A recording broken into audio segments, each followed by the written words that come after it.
It is already time for our high school seniors to get ready for college, and a big piece of that is federal student aid. There are some changes to the application process that students and parents need to know about. Our Keith Russell explains in this week's Dollars and Cents. In just a few days, the FAFSA form will open up to prospective college students. That's the free application for federal student aid form, by the way. In the past, this form has been released in October, but this year it will be released on New Year's Eve, and this year's version will be different. You see, a few years ago, Congress passed a law that included the FAFSA Simplification Act. It's a redesign to the system that's meant to make the process more straightforward. And there are a few key changes you need to know about. For one thing, the form will be shorter. I mean, it needs to be shorter. Former Republican Senator Lamar Alexander of Tennessee, who introduced the FAFSA Simplification Act, used to carry a FAFSA application as a prop, just to illustrate his point that this application was way too long and way too complicated. There used to be as many as 108 questions. On the new version, applicants will be able to skip as many as 26 questions and could have as few as 18 to answer. That's a major difference. Another change, students with siblings in college may actually lose money.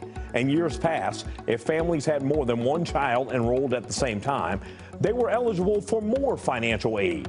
Under new calculations, that benefit goes away.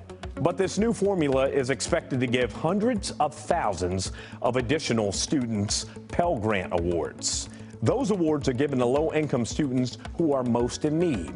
And since they're grants, not loans, they don't need to be paid back.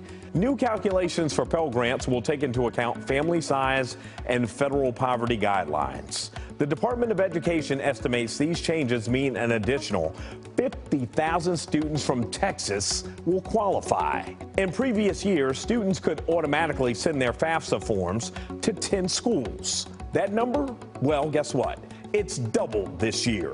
Schools look at a student or applicant's FAFSA to calculate financial aid packages. Beginning with the 2024-2025 FAFSA, all contributors will need to register for accounts at studentaid.gov. What is a contributor? Well, it's anyone required to provide information, consent, and approval on a FAFSA form. So this can include parents. It can also include a spouse. If you don't have a studentaid.gov account, sign up now.